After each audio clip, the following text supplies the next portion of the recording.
되리는 새벽에 막달라 마리아와 다른 마리아가 무덤을 보려고 갔더니 큰 지진이 나며 주의 천사가 하늘로부터 내려와 돌을 굴려내고 그 위에 앉았는데 그 형상이 번개 같고 그 옷은 흰 눈같이 희건을 지키던 자들이 그를 무서워하여 떨며 죽은 사람과 같이 되었더라.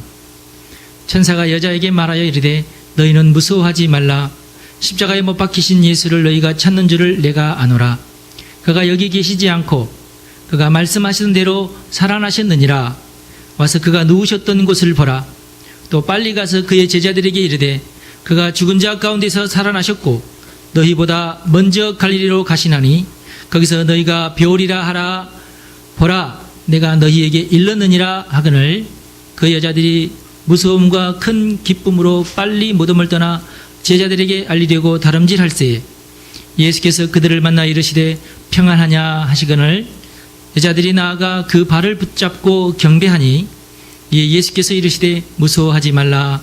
가서 내 형제들에게 갈릴리로 가라 하라. 거기서 나를 보리라 하시니라. 아멘.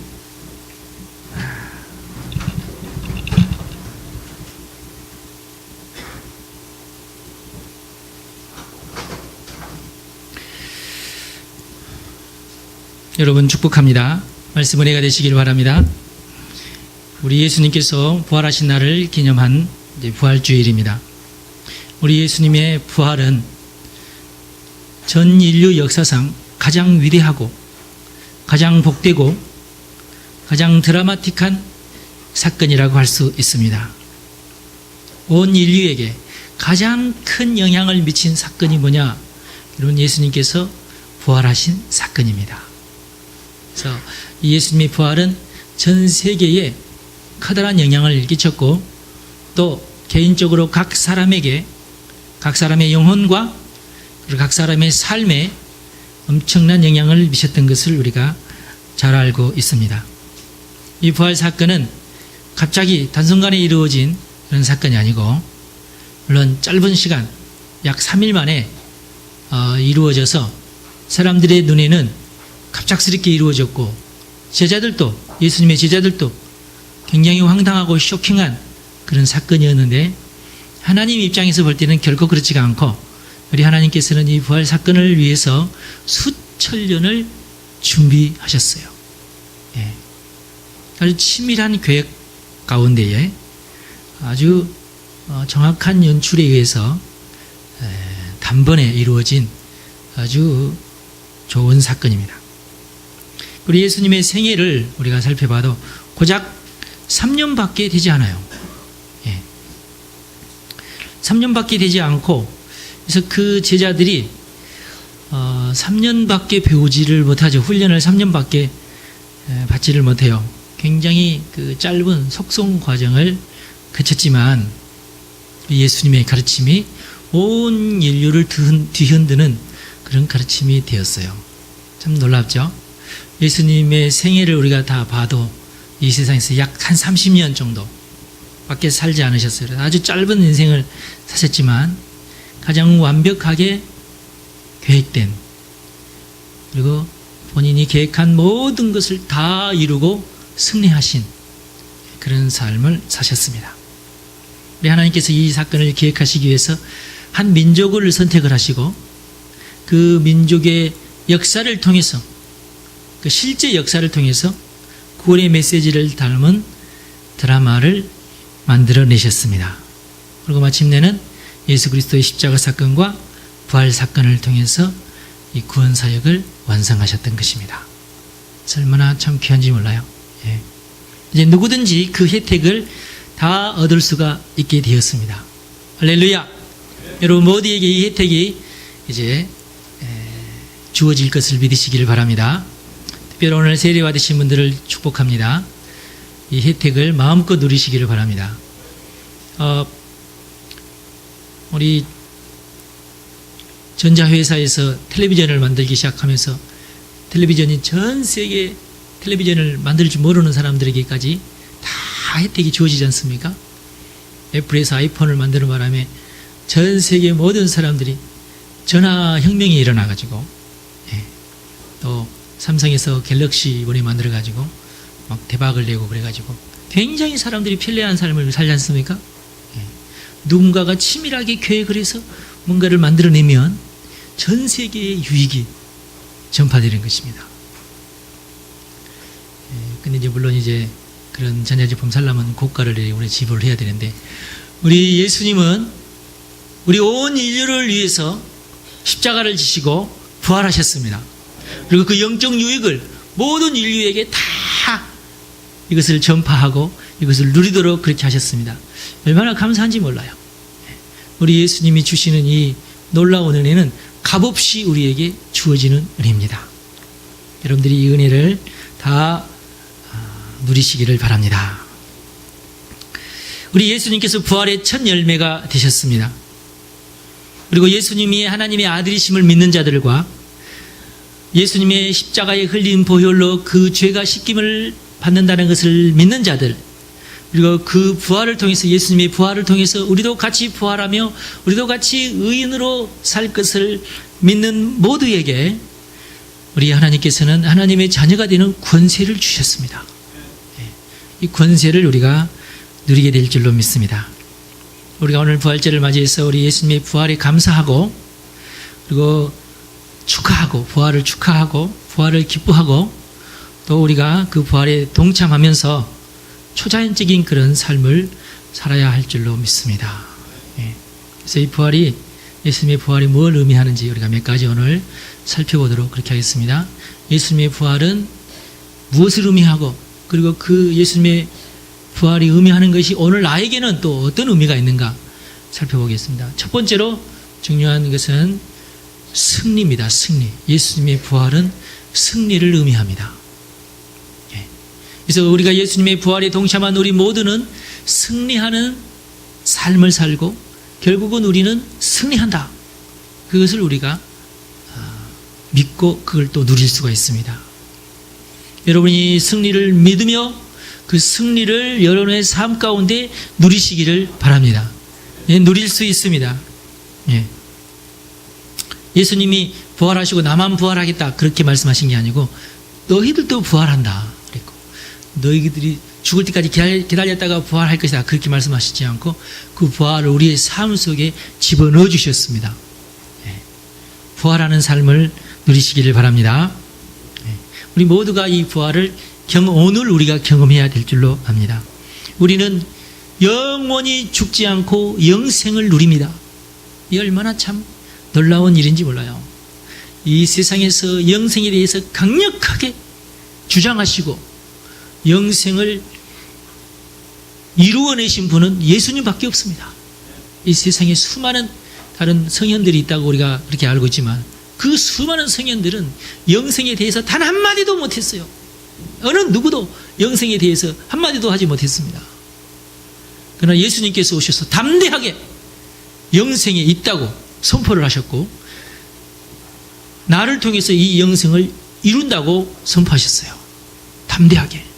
그리고 그 증거로 본인이 부활하셨습니다. 그리고 죽지 않고 승천하셨어요. 이 모든 것을 우리에게 계시하시고 그 부활을 믿는 모든 자들에게 영생을 주셨습니다. 이 세상에 사는 모든 사람들이 영생이 없는 사람들은 다 실패할 수밖에 없습니다. 다 자기 자신만을 위해서 살 수밖에 없고 다 세속적인 어떤 삶을 위해서 살 수밖에 없는데 영생을 믿는 자들만 거룩한 삶을 살 수 있고 정말로 복된 삶을 살 수가 있습니다.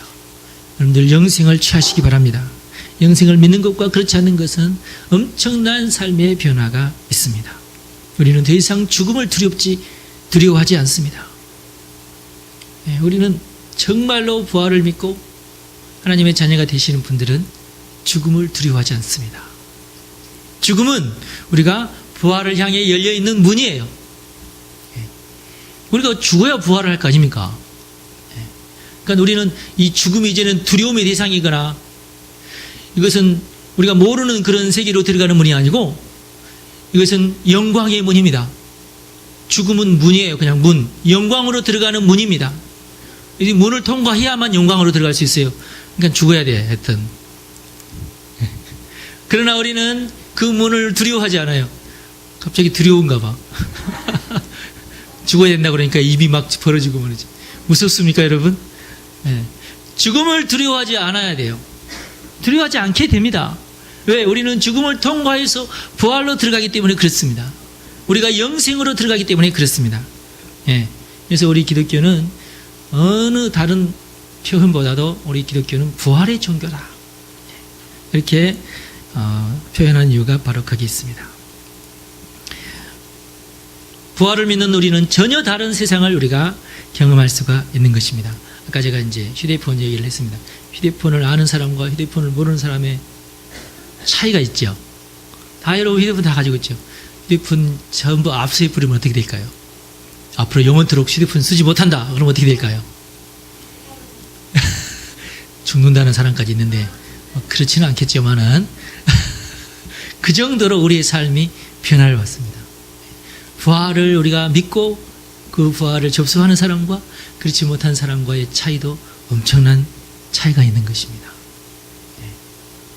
부활의 기쁨과 부활의 혜택을 여러분들이 누리시기를 바랍니다. 우선 우리 부활을 경험한 사람들은 승리하는 사람들이에요. 왜냐하면 부활 사건이 승리하는 사건, 죽음을 이겨낸 사건, 죽음을 물리친 사건이기 때문에 그렇습니다. 그리고 예수님은 부활하심으로써 마귀의 권세를 이기고 승리하셨습니다. 이제 더 이상 죽음이 두려움의 대상이 아닙니다. 이제 더 이상 이 죽음은 절망의 대상이 아닙니다. 공포의 대상이 아닙니다. 죽음은 우리 앞에 무릎을 꿇었습니다. 고린도전서 15장 55절에 보면은 사망아 너의 승리가 어디 있느냐, 사망아 네가 쏘는 것이 어디 있느냐 하고 외치고 있습니다. 우리는 부활로서 승리하기 때문에 그렇습니다. 그럼 우리도 예수님의 부활에 동참하였기 때문에 우리들도 마귀의 권세를 이기고 귀신의 권세를 이기고 거기에서 벗어나서 승리할 수 있는 것을 믿으시기 바랍니다. 우리도 마귀를 이긴 거예요. 우리도 이 귀신의 속임을 우리가 이기는 겁니다.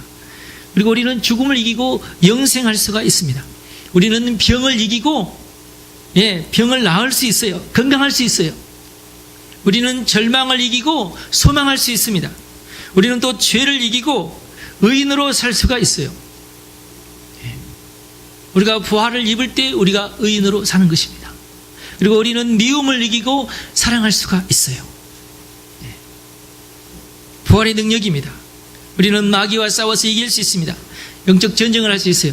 그전에는 우리가 마귀를 무서워하고 귀신을 무서워하고 귀신을 아무래도 달래야 되겠다. 그리고 귀신이 하라는 대로 다 귀신에게 끌려가는 삶을 살잖아요. 무당한테 가가지고 무슨 이걸 저주가 있는데 이거 저주가 없애려면은 구슬을 해야 되니 어쩌니 이러면서 끌고 갑니다. 마귀가 끌고 가면은 우리는 끌려가잖아. 아이고 혹시 그럴지 모르니까 달래야 된다고. 여러분 귀신은 달래서는 안 돼요. 이 달래서 되는 놈이 아니고 쫓아내야 될 놈입니다. 밟아야 됩니다. 밟아버립시다. 쫓아내십시다. 병을 어떻게 달래면서 살아요? 쫓아내고 건강해야지. 그게 우리 예수 믿는 사람이 승리하는 삶이에요. 나는 죽은 다음에 부활이나 해야지. 여러분 그렇게 생각하지 마세요. 죽기 전에도 우리는 승리해야 됩니다. 마귀를 이겨야 돼요. 병을 이겨야 됩니다. 여러 가지 고통을 이겨내야 됩니다. 우리가 그럴 수 있어요. 우리는 더 젊게 살 수 있어요. 병에 걸려도 빨리 낫을 수 있습니다. 그리고 죽음도 평안한 가운데 우리가 맞이할 수 있어요. 멋있게. 벌벌벌 떨면서 죽기 싫어가지고 말이지. 비명을 지르면서 우리가 죽는 게 아니라 천군 천사를 맞이하면서 할렐루야 찬송하는 가운데 아멘 아멘 하고 식구들과 다 작별 인사를 하고 그렇게 하고 하늘나라 갈 수 있어요. 저는 그런 사람들을 얼마나 많이 보는지 모릅니다. 간혹가다 제가 목사지만 간혹가다 목사님 저기 부모님 돌아가셨는데 와서 장례를 치러줄 수 있겠냐고 예수를 믿고 가셨냐고 아니 그러지는 못했는데 그래도 와서 장례 좀 치러달라고 가끔가다 그러는 분이 있어요. 그럼 제가 가지요. 그래도 아무래도 자녀들은 예수를 믿었는가 보다 해서 가보면은요 돌아가신 분의 형상이 아무래도 달라요. 예수 믿고 돌아가신 분과 그렇지 못하면 달라요. 제가 그 시신을 만져보면은 달라요. 시신이요 바닥에 굳어 있어. 왜 그러냐면은 죽는 순간, 대부분의 사람들이 죽는 순간 영안이 열리기 때문에 저승사자가 자기를 잡으러 오는 것을 봐요. 그 예수를 믿다 안 믿다 믿다 안 믿다 막 이러시는 분들이 죽기 15일 전에 저를 부르더라고. 무서워가지고. 그게 왜 불렀냐 그랬더니 그분이 하는 말이, 목사님 저거 안 보이냐고. 뭐가 보이냐고 그랬더니 저기 저 두 사람 저기 서 있다고. 뭐가 서 있냐고. 까만 가 쓰고 까만 옷 입고 나를 데리고 지금 와 있다고. 지금 그 사람이 15일 만에 죽었어요. 예. 여러분 진짜입니다. 지옥이 진짜 있습니다. 여러분 천국이 진짜 있습니다. 예. 근데 그렇게 끌려가는 사람들은 정말로 끌려가기 싫어가지고 힘쓰다가 죽다 보니까 몸이 바닥에 굳어 있어요. 돌아가신 후에 몇 시간 후에 가보면요 몸이 막 굳어 있고 막 얼굴이 찡그러진 사람은 끌려가기 싫어서 발버둥 치다가 돌아가신 분들, 안타까우신 분들. 그런데 정말 믿음을 가지고 부활의 소망을 가지고 돌아가신 분들은 달라요. 얼굴이 평안합니다. 예. 왜냐? 그분들은 천사가 내려와서 데려가기 때문에 그렇습니다. 그렇게 하고 그 시신을 만져보면요 말랑말랑해요. 꼭 잠자는 것 같아요. 예.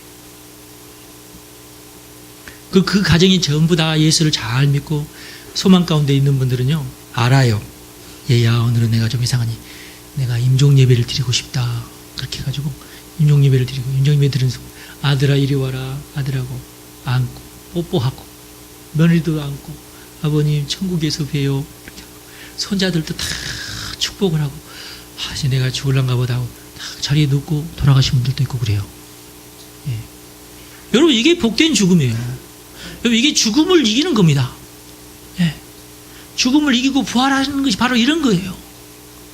여러분 마지막 죽는 순간을 여러분들이 어떻게 지내실랍니까? 은혜 가운데 천사의 호의를 받으면서 죽을랍니까? 시커먼 애들이 와가지고 죽기만을 기다리면서 찍어가지고 이제 끌고 가려고 기다리고 있는 것을 보면서 죽을랍니까? 부활을 믿으시기 바랍니다.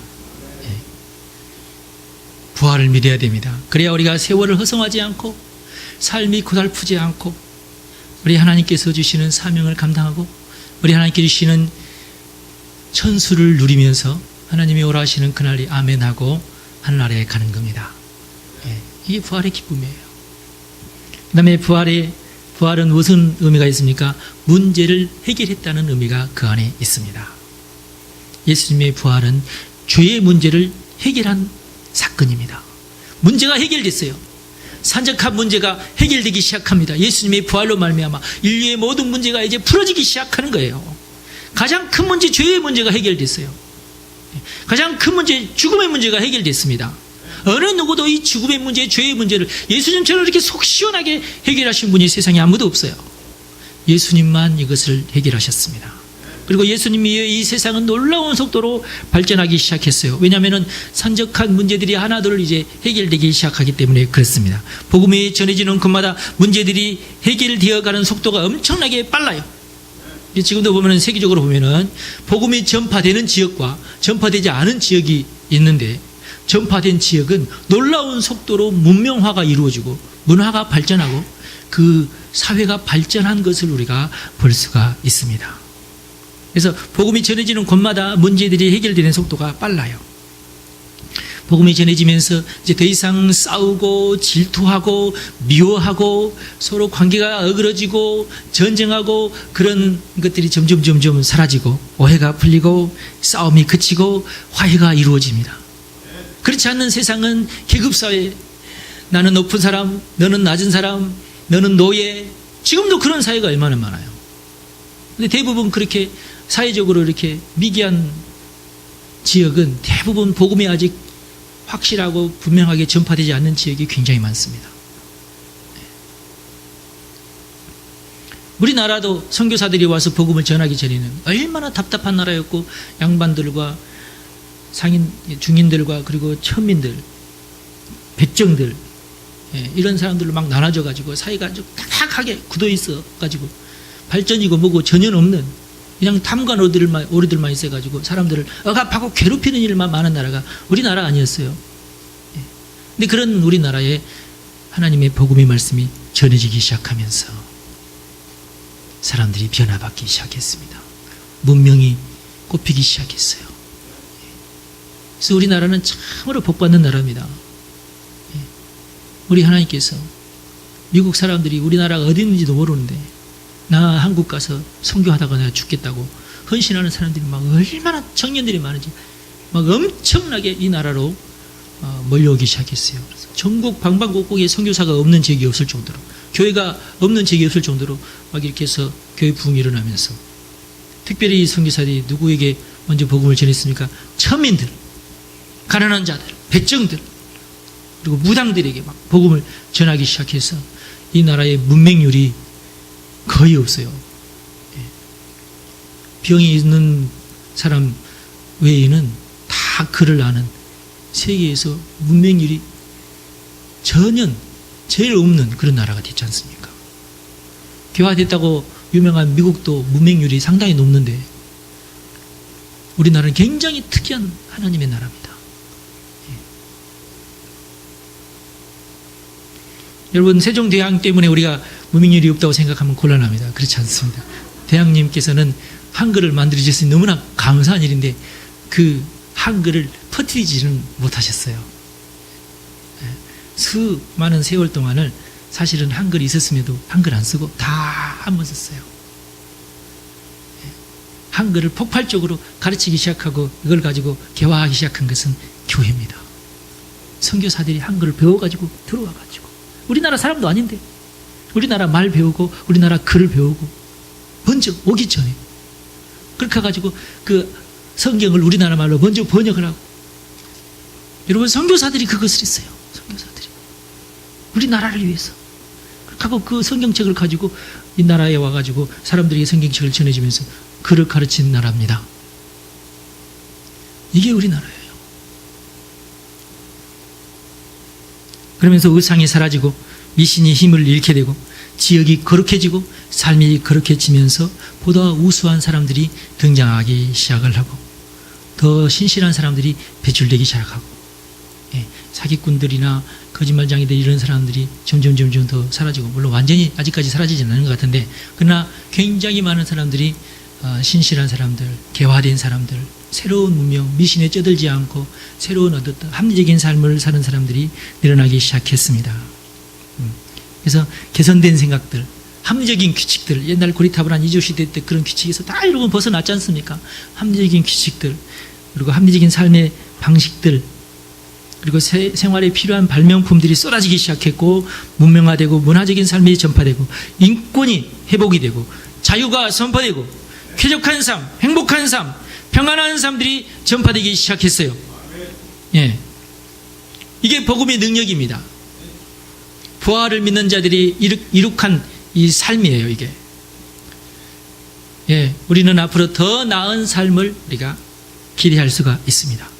앞으로의 삶은 우리 예수 믿는 사람들 때문에 이 한국이 완전히 변하게 될 것을 저는 기대합니다.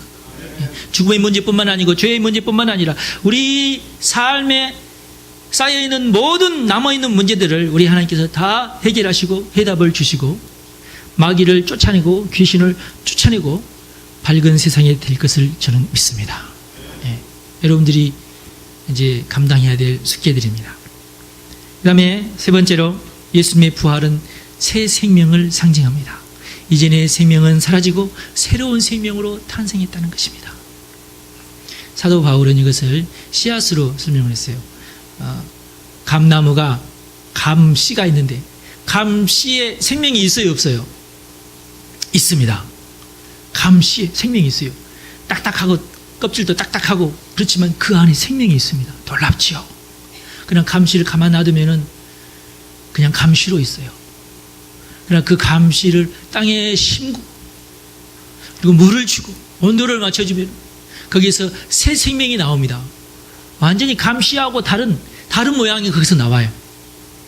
나무가 되어버립니다. 그리고 열매를 맺히죠, 나중에. 네.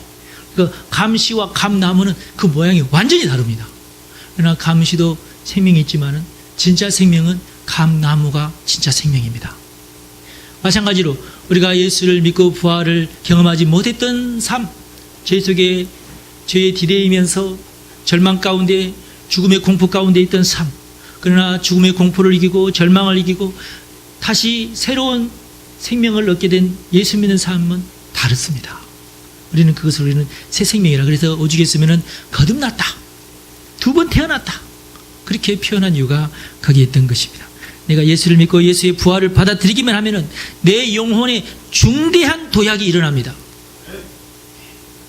내가 그것을 아직 느끼지는 못해도 내 영혼이 완전히 전환된 사건이 바로 부활을 믿는 사건입니다.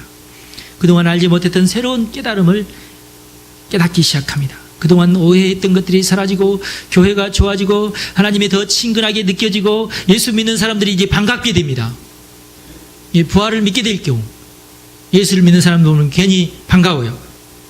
그리고 교인들에게는 분명한 깨끗한 느낌을 받게 됩니다. 그 전에는 몰랐는데 예수 믿는 사람은 믿지 않은 사람은 다 똑같고 비슷비슷하게 느껴졌는데, 내가 부활을 경험한 다음에는, 내가 새 생명으로 탄생한 다음에는 분명한 차이를 느끼게 됩니다. 예수 믿는 사람과 예수 믿지 않는 사람의 차이를 분명하게 느끼게 되는 것입니다.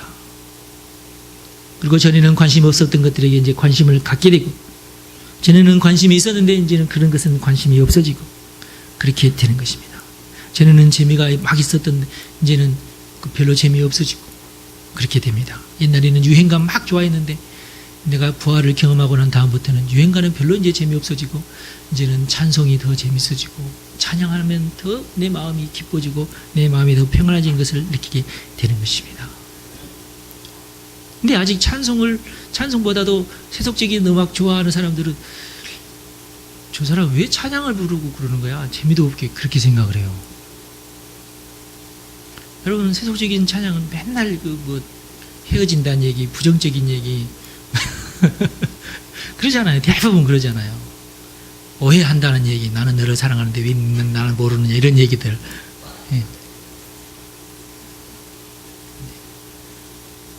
결국 또 그런 가사대로 또 인생이 또 흘러가지 않습니까? 그러나 우리는 다릅니다. 하나님을 찬양하고 내가 새 생명이 된 것을 기뻐하고, 다릅니다. 뭔가 새로운 세계가 열립니다. 새 생명이 됩니다. 그래서 새로운 사명이 시작되고, 이전에는 나만을 위해서 또는 내 식구들을 위해서 살았지만 이제는 그렇지 않고 다른 사람들을 위해서 살고 하나님을 위해서 살고 교회를 위해서 살게 됩니다. 이것을 우리는 새 생명이라고 그러는데, 왜냐하면 예수님의 부활로 새롭게 거듭났기 때문에 그렇습니다. 마지막으로 예수님의 부활을 경험한 사람들은 새로운 사명이 주어집니다. 오늘 말씀에도 보니까 두 번이나 갈릴리로 가라 그랬어요. 갈릴리로 가라. 예수님이 예루살렘에 있으면서, 예루살렘은 이스라엘의 수도, 이 이스라엘의 서울과 같은 그런 지역입니다. 가장 훌륭한 사람들, 많이 배운 사람들, 가장 부유하게 사는 사람들, 정치인들, 그리고 종교 지도자들이 가장 많이 몰려 사는 곳, 그것이 예루살렘입니다. 반면에 갈릴리는 그렇지 않습니다. 소외받은 지역이죠. 우리나라로 따진다면 전라도나 경상남도나 강원도나 이런 데, 충청도도 속하려나? 서울이 아닌 타 지역, 이렇게 소외받은 지역을 말합니다. 오늘 말씀해 보니까 특별히 갈릴리로 가라는 말씀이 나와요. 물론 사실 이제 6월절이 끝나면, 6월절을 중심으로 해서 예수님께서 십자가에 달려 돌아가시고 부활하셨고요. 6월절이 끝나면은 6월절 잔치가 일주일 지속이 되는데, 일주일이 지속이 되면은 이제 6월절 잔치가 끝나면 다들 사실 고향으로 다 돌아가게 돼 있어요. 6월절 기간 동안은 이제 예루살렘이 아주 북적북적 수많은 사람으로 이렇게 북적거리다가 6월절이 끝나면은 다 이제 다시 고향으로 돌아가게 됩니다. 그렇게 하고 50일이 지난 오순절날 다시 예루살렘으로 다시 모입니다. 그래서 6월절에서 오순절까지는 말 그대로 오순, 50일의 시간적인 차이가 있어요. 예수님께서 6월절날 돌아가시고 3일 만에 부활을 하시고, 그리고 성령님은 50일이 지난 오순절날 다시 임하셨습니다. 예수님께서 승천하시고 그리고 10일 후에 이렇게 성령께서 오셨으니까 그 어간이 50일이에요. 그러니까 그 50일 그 중간에 2월절과 오순절 그 중간을 갈릴리에서 지내셨습니다. 갈릴리로 가라. 갈릴리로 가라. 예수님의 제자 대부분이 갈릴리 사람이 다 갈릴리 사람은 아닌데 대부분이 갈릴리 사람들이었습니다. 그래서 대부분 갈릴리로 돌아가게 되는데요. 근데 어쩌면 대부분의 제자들이 무거운 발걸음으로 갈릴리로 돌아갈지 모릅니다. 왜냐하면 제자들은 이번 예수님께서 돌아가시는 6월절에는 상당한 기대감에 부풀어서 사실은 상경을 했거든요. 그래서 길 가면서도 막 자기들끼리 막 티격태격 하면서 내가 영의정 해먹을 테니까 너는 좌의정 해먹어라. 네가 왜 영의정이냐? 내가 영의정이고 너는 좌의정 해라. 뭐 이런 식으로 지들끼리 떡술 사람 생각도 었는데 지들끼리 막 자리 가지고 막 다툼하고 막 그랬어요. 예수님도 참 얼마나 참 답답했겠습니까? 예. 대부분의 제자들이 갈릴리에서 이번에 올라가면 예수님께서 이제 헤롯을 물리치고 로마 병정들을 다 몰아낸 다음에 아마 예수님께서 왕이 되실 거야. 그럼 내가 이제 그래서 나도 이제 내가 제자니까 내가 보니까 베드로가 수지자라고 하지만은 베드로는 좀 멍청하고 내가 아무래도 더 똑똑하다. 이제 요한이 그렇게 생각을 했어요. 그래서 아무래도 내가 국무총리는 내가 해야 된다. 뭐 이런 생각을 하고 베드로는 굉장히 기분 나빠하면서 투덜투덜하고 이렇게 그런 이제 분위기였어요. 근데 둘만 그런 게 12명이 다 그랬어요. 12명이 다.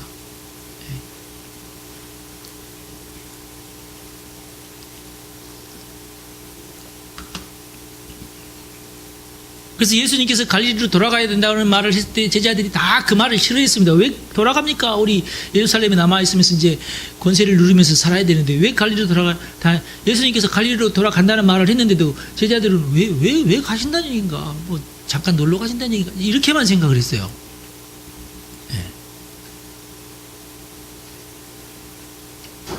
뭔가 대박 날 것 같은 그런 기대감을 잔뜩 가지고 예루살렘에 올라갔는데 예수님께서 잡히시던 날 밤 목요일 저녁 때 성찬식을 좀 더 우리가 성찬식을 보면 하겠지만 성찬식을 할 때도 제자들은 서로 자기가 잘났다고 거기서 또 자리다툼을 또 했어요. 성찬식 하는 마당에 자리다툼을 했어. 그 거룩한 순간에 첫 번째 성찬식인데도. 그래 예수님께서 얼마나 심령이 어두우셨겠어요. 이 철없는 제자들 말이지. 그래 할 수 없이 예수님께서 허리에 수건을 두르시고 세숫대에다 물을 가지고 와라. 가지고 와서 제자들이 발을 씻기잖아요. 당시에 발을 씻기는 것은 그 집안의 하인들이 발을 씻기는 풍습이 있었습니다. 예수님께서 친히 발을 씻기려고 하니까 다들 제자들이 깜짝 놀라요. 이 무슨 회개한 일인가? 아니 예수님 만약에 발을 씻기려면 차라리 우리가 씻기랍니다. 그 집 주인이 좀 제공할 만한 하인이 없었나 봐요. 좀 가난한 주인이었나 봐요. 사실은 발을 씻고 이 식사에 참여해야 되는데 이 갈릴리 초원 사람들 이 율법 잘 안 지키고 좀 지저분한 이 사람들이 그 지저분한 채 밥을 먹으려고 어느 누구 하나 여보 내가 자네 발을 씻겨주겠다 이렇게 하지 않고 그리 할 수 없이 예수님께서 발을 씻겨주시고 너희들은 섬기는 자가 되어라. 국회의원 될 생각하지 말고 저는 국회의원 좋아합니다. 국회의원 제가 축복합니다. 될 사람 돼야 됩니다. 그러나 그거보다 우리는 우리가 국회의원이 되어도 섬기려고 해야 돼요. 서로 섬겨야 돼요.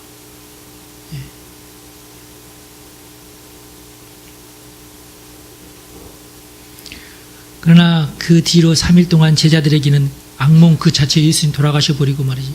자기의 품었던 청운이 완전히 산산조각 깨져버리고. 그래 이제 예수님도 죽었으니 갈릴리로 가긴 가야 되겠지. 그래서 절망 가운데 갈릴리로 가야 되는데 예수님께서는 절망 가운데 갈릴리로 가라고 하신 말씀이 아니고 부활의 소망을 담고 갈릴리로 가라 그랬어요. 갈릴리로 가라. 갈릴리 이방 땅 소외된 땅 은혜가 없는 곳 문화적으로 뒤떨어져 있고 경제적으로 가난한 땅 정치적으로는 소외된 땅, 종교적으로는 혼합주의가 있고 우상숭배가 아직까지 있고 영적으로 귀신들에게 사로잡혀 있는 땅이 갈릴리입니다. 예수님의 주 무대는 예루살렘이 아니라 갈릴리였어요. 대부분의 제자들도 갈릴리 출신이었습니다. 그들은 청혼의 꿈을 품고 예루살렘에 올라갔지만 그들의 청혼의 꿈은 산산이 깨어지고 그들은 전혀 생각지 못했던 부활을 경험하고 그 부활의 경험을 안고 다시금 갈릴리로 돌아가게 되었습니다. 그래서 그곳에서 성천할 동안 약 한 30일 동안을 예수님과 함께 지내면서 훈련하고 사도와 제자로 다시금 파송을 받게 되었던 것입니다. 갈릴리에서. 이것은 아주 계시적인 사건이죠. 물론 현실적으로는 대제사장들과 율법학자들과 사두개인들과 레인들을 피해서 갈릴리로 가셨겠지만 영적으로는 갈릴리가 성령운동의 주 무대인 것을 계시하신 것입니다. 여러분, 성령이 어디에 임하십니까? 거룩한 곳에 임하고 그렇습니까? 그렇지 않습니다. 소외받은 곳, 겸손한 곳, 약한 자들이 있는 곳, 악한 영에게 고통을 받고 괴로워하는 자들에게 성령이 임합니다. 현실적으로 어려움 당하고 있는 자들, 삶이 리얼하신 분들에게 성령이 임하죠.